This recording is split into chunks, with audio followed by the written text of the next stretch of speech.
बिस्मिल्लाहिर्रहमानिर्रहीम अल्लाहुम्मा सल्लि अला मुहम्मदिन व अला आलि मुहम्मद। अस्सलाम वालेकुम स्टूडेंट्स ऑफ क्लास 9th बेटा मैथमेटिक्स एक्सरसाइज 3.1 क्वेश्चन नंबर 2 आज हम लोग करेंगे। क्वेश्चन 2 क्या है? If x equal to A B C D E, y equal to A C E and z equal to G H I J, then find the following by using Venn diagram. आप लोगों ने Venn diagram बनानी है, ये sets use करने हैं और ये ऑपरेशंस फाइंड करने हैं आप लोगों ने। अब देखिए यहाँ पे डायग्राम बनी हुई नहीं है, डायग्राम आपने खुद बनानी है। ऑपरेशन तो मैंने आपको सिखा दिए थे लास्ट क्वेश्चन में, क्वेश्चन नंबर 1 में, कि कैसे शेडिंग करते हैं। यहाँ पे हम डायग्राम बनाना सीखेंगे। डायग्राम कैसे बनेगी बेटा, गौर से देखिएगा।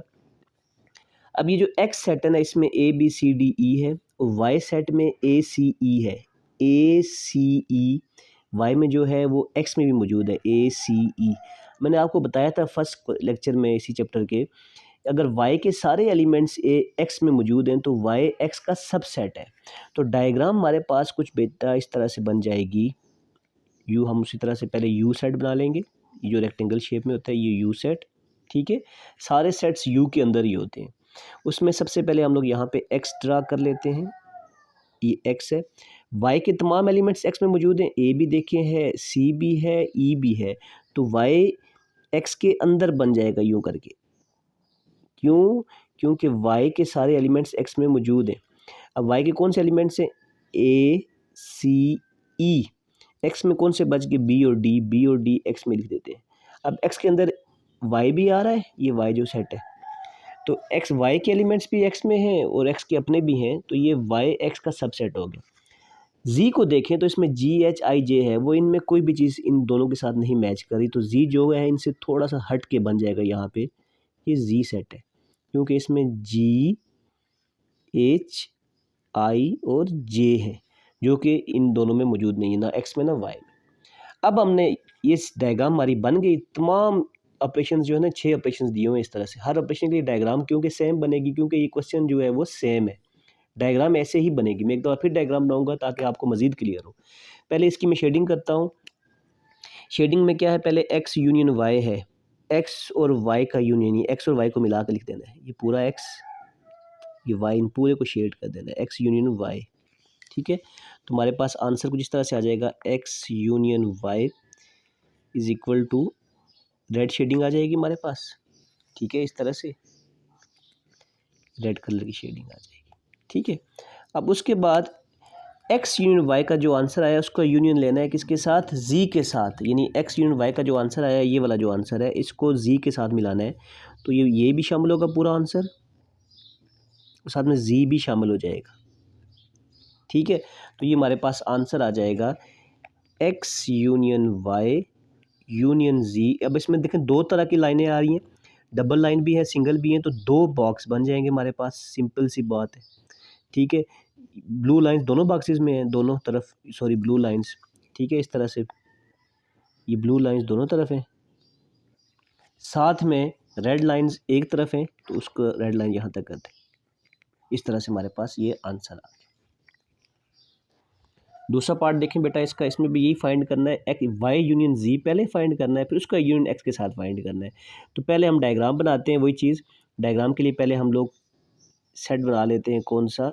Universal set. y के तमाम एलिमेंट्स x में मौजूद हैं, y x का सबसेट है, तो x बड़ा बनेगा, y उसके अंदर बन जाएगा, ऐसे करके। ये x हो गया और ये y हो गया। मैं बार बार एलिमेंट्स नहीं लिख रहा ताकि आपको बात क्लियर हो गई है फर्स्ट क्वेश्चन में। अब इसमें जी एच आई जे है, इन दोनों में जी एच आई जे की वजह से कोई भी एलिमेंट नहीं है, तो इसको हम अलग से बना लेंगे। यानी कि जी जो है वो डिसजॉइंट सेट है, एक्स और वाई एक्स का सबसेट है, और जी जो है इन दोनों का डिसजॉइंट सेट है।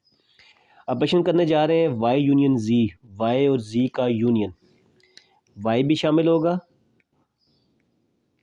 आंसर में और जी भी शामिल होगा। वाई और जी का ये यूनियन आ गया हमारे पास, वाई यूनियन जी, जो आंसर आया हमारे पास, ये रेड लाइन आ गई। उसके बाद y यूनियन z को यूनियन लेना है x के साथ, यानी ये रेड पोर्शन भी शामिल होगा और ये x वाला पोर्शन भी शामिल होगा, सारा पोर्शन शामिल हो जाएगा। यानी ये x वाला पोर्शन भी शामिल हो जाएगा, y वाला भी, z वाला भी, सारा पोर्शन शामिल हो जाएगा। तो अब देखिए हमारे पास दो तरह की लाइंस आंसर में आ रही हैं, सिंगल भी डबल भी। तो हमारे पास जो आंसर बनेगा एक्स यूनियन, ये यहाँ से लिख रहा हूँ, Y union G is equal to, दो बॉक्सेस बन जाएंगे हमारे पास। एक तो जिसमें ब्लू लाइंस दोनों में शामिल है, सब में ब्लू लाइंस आ रही हैं, ब्लू लाइंस हम यू लगा देते हैं, और साथ में जो पोर्शन जहाँ ब्लू और रेड दोनों हैं वो पोर्शन भी शामिल है, तो उस पोर्शन को भी हम हाईलाइट कर देते हैं। तो ये पोर्शन भी शामिल है और इसके बगैर जो पोर्शन है वो भी शामिल है। तो ये हमारे पास आंसर है। आगे मैंने डायग्राम्स बनाई हुई हैं, हम इसको थोड़ा तेज़ करेंगे ताकि आपकी वीडियो थोड़ी शॉर्ट हो जाए। अब देखिए आगे, देखिए नेक्स्ट क्या है हमारे पास, ब्रैकेट में सबसे पहले ब्रैकेट को सॉल्व करते हैं। तो x इंटरसेक्शन y, x और y में कॉमन क्या चीज़ है, जो y वाला पोर्शन है वही x और y में कॉमन है। देखें सवाल को दोबारा देख लेते हैं, x और y में कॉमन क्या चीज़ है, ये x वाला है पोर्शन है, ये y वाला। तो y में a है, x में भी a है, c है, c है, e है, यानी y वाला पूरा पोर्शन यहाँ पे भी है। तो आंसर में क्या आ जाएगा, y वाला पोर्शन को हम लोग हाईलाइट कर देंगे। तो x इंटरसेक्शन y में कौन सा आंसर आएगा हमारे पास, ये y वाला पोर्शन, यानी ये कॉमन है दोनों में, y में भी है और x में भी है। ठीक है, ये हमारे पास क्या आ गया, x इंटरसेक्शन y आ गया, x इंटरसेक्शन y आ गया, रेड वाला पोर्शन। ठीक है, उसके बाद जो आंसर आया इसका इंटरसेक्शन z के साथ लेना है। तो इसमें और z में कुछ चीज़ कॉमन है, no, nothing is common. So x intersection y intersection z जो हमारे पास आएगा दैट इज़ एम्प्टी आ जाएगा, नो शेडिंग। आप लिख सकते हैं नो शेडिंग। ठीक है, नेक्स्ट पार्ट देखें, y इंटरसेक्शन z, y और z में कोई चीज़ कॉमन है, नो, नो, नथिंग। तो आंसर क्या आ जाएगा हमारे पास, y intersection z equal to empty, no shading.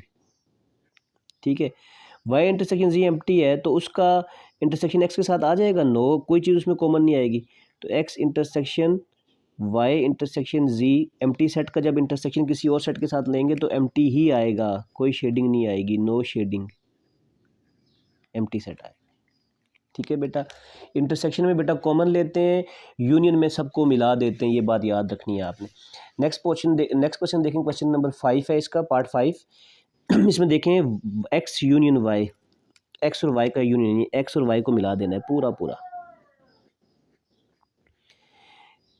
x union y जो आया था हमारे पास, ये रेड वाला पूरा पोर्शन, x यूनियन y का इंटरसेक्शन लेना है z के साथ, इस पोर्शन पूरे का इसके साथ इंटरसेक्शन लेना है। क्या इस पोर्शन और इसमें कोई चीज़ कॉमन है, नहीं, ये तो सेट ही अलग अलग है। तो हमारे पास x यूनियन y इंटरसेक्शन जो z आएगा that is empty, no shading, no shading. Next में क्या है, x इंटरसेक्शन y, x और y में इंटरसेक्शन, ये हमने पीछे भी किया था। तो x और y में क्या चीज़ कॉमन है, y वाला पोर्शन कॉमन है, तो ये हमारे पास कॉमन आ जाएगा। जो आंसर आया यानी x इंटरसेक्शन y का आंसर क्या है, ये चीज़ आई, रेड वाला पोर्शन। अब ये जो आंसर आया इसका यूनियन लेना है z के साथ, यानी इसको z के साथ मिला के लिख देना है। तो यानी कि ये पोर्शन भी शामिल है और z वाला भी शामिल है। तो अब हमारे पास जो आंसर आएगा x intersection y union z, इसमें दो तरह के बॉक्सेस बन जाएंगे। एक वो वाला बॉक्स जिसमें ब्लू लाइंस शामिल हैं, ओनली ब्लू लाइंस, और एक वो जिसमें ब्लू भी शामिल है और साथ में रेड भी शामिल है। ये इधर हो जाए उधर हो जाए कोई मसला नहीं है। तो ये हमारे पास आंसर आ गया। तो यहाँ पे बेटा हमारे पास एक्सरसाइज नंबर 3.1 क्वेश्चन नंबर 2 भी सॉल्व हो गया। इंशाल्लाह नेक्स्ट वीडियो लेक्चर में हम क्वेश्चन नंबर 3 करेंगे।